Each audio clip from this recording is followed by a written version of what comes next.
اگر بیوی بہت سی کی بدتمیز ہوتی ہے، موچڑ ہوتی ہے، بنچر ٹائپ ہوتی ہے یا بے ادب ہوتی ہے، تو وہ شوہر کیا کرے؟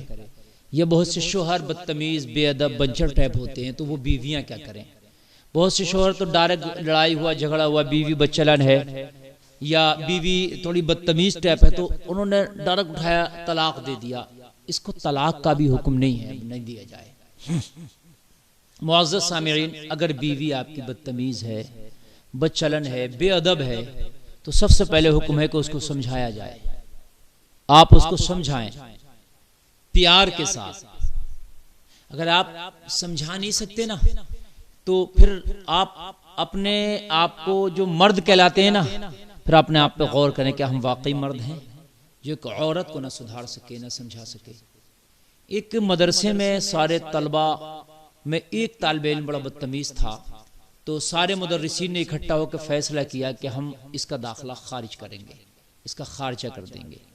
تو جو مدرسے کا محتمم ناظم اعلیٰ تھا، اس کو بلایا، وہ نیک آدمی، اللہ کا ولی تھا، اور بلا کر کہا کہ ہم اس بچے کا خارجہ کرنا چاہتے ہیں، اور یا اس کا خارجہ ہم نے کر دیا ہے۔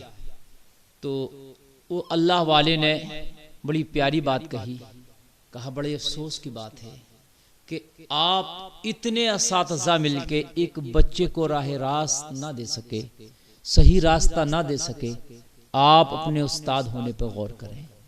یہ بچہ بدتمیز ہے، میں مانتا ہوں، لیکن آپ تو تمیزدار تھے، آپ تو اہل علم تھے، آپ تو سب مل کر اس ایک بچے کو راہ راست نہ دے سکے، سیدھے راستے پہ نہ چلا سکے، باادب نہ بنا سکے، مؤدب نہ بنا سکے۔ تو پھر اپنے علم پر، اپنی ذہانت پر نظر ثانی کرو۔ سارے اساتذہ کی نگاہیں جھک گئیں شرم سے، گردنیں جھک گئیں، شرمندہ ہو گئے، اور پھر معافی مانگی، پھر اس بچے کو داخل کیا، اور اچھے سے پھر اس کی انہوں نے دل سے تربیت کی، اور جب دل سے اس کی تربیت کی تو وہ بچہ پھر بہترین عالم دین بن کے نکلا۔ تو ضروری نہیں ہے کسی کی عورت بیوی اگر بدتمیز ہے تو اس پر صبر کرے اور اس کو سمجھائے، اور سمجھا کے بھی اگر وہ نہیں مانتی ہے تو پھر صبر کرے۔ اگر صبر کرے گا تو اللہ اس کا اجر عطا فرمائے گا، اللہ اس کا اجر عطا فرمائے گا۔ اور حضرت لوط علیہ السلام کے ساتھ اس کا حشر فرمائے گا، سمجھ رہے ہیں؟ کیونکہ جن کی بیویاں بدتمیز تھی، انہوں نے صبر کیا، تو اللہ ایسے نیک شوہروں کے ساتھ اٹھائے گا کہ جن کی بیویاں ٹھیک نہیں تھیں اور وہ صبر کرتے تھے۔ تو سب سے پہلے سمجھائے، اگر پھر بھی نہ مانے، تو پھر دوسرا اسٹیپ ہے کہ اس سے بستر الگ کر لے، اس سے بستر الگ کر لے، 1 مہینہ ایسے ہی گزار دے۔ اگر پھر بھی نہ مانے تو پھر تیسرا اسٹیپ ہے کہ اس کو ہلکی سزا دی جائے، ہلکی سنٹی سے مارا جائے۔ اتنا نہیں کہ صاحب بہت زیادہ مار دیا، اس کا ہاتھ پیر توڑ دیا، تو اس کے جسم کو پورا آپ نے لال اور نیلا کر دیا مار کے۔ پھر ہلکا مارنے کا حکم ہے۔ اس کے بعد جا کے حکم ہے تیسرا اسٹیپ۔ پہلا کیا تھا؟ سمجھائے، بستر الگ کر لیں، پھر بھی نہ مانے تو پھر اسٹیپ تیسرا ہے، نہ مانے کہ آپ اب طلاق دے سکتے ہیں۔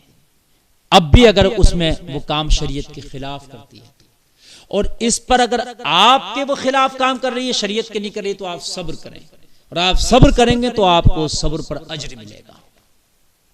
ایسے ہی خواتین ہماری بہنیں، ان کے شوہر ظالم ہیں، بدتمیز ہیں، ان پر ظلم کرتے ہیں، تو وہ اگر اس پر صبر کرتی ہیں تو ان کا حشر حضرت آسیہ کے ساتھ ہوگا، اور وہ اس پر اللہ ان کو اجر عطا فرمائے گا۔ طلاق کا ایک دم حکم نہیں ہے، پہلے اس پر سمجھانا ہے، بستر الگ کرنا ہے، پھر مارنا ہے۔ 3 اسٹیپ ہیں، سمجھائیں، بستر الگ کریں، پھر اس کو ہلکی سزا دیں، 3 اسٹیپ۔ چوتھے اسٹیپ پہ طلاق، اور اس پر بھی اگر صبر کرتا تو اللہ اجر عطا کرے گا۔ ایسے تھوڑی نہیں، نمک کم ہو گیا تو طلاق دے دیا، کپڑا نہیں دھلا تو طلاق دے دیا، تیرے کہنے سے کھڑی نہیں ہوئی تو طلاق دے دیا، تیرے کہنے سے بیٹھی نہیں تو طلاق دے دیا، تیرے کہنے سے لیٹی نہیں تو طلاق دے دیا، آج چھینک آئی تو طلاق دے دیا، کھانسی آئی تو طلاق دے دیا۔ عجیب بے وقوفی ہمارے نوجوانوں کی۔ ہوش کے ناخن لیں اور یہ بڑھتی ہوئی طلاق کے رواج کو ختم کریں، خدا را، اور اس چیز پر عمل کریں۔ اگر ان چیزوں پر عمل کریں گے تو بیویاں آپ کی سمجھ جائیں گی، اور انشاءاللہ طلاق کی نوبت نہیں آئے گی۔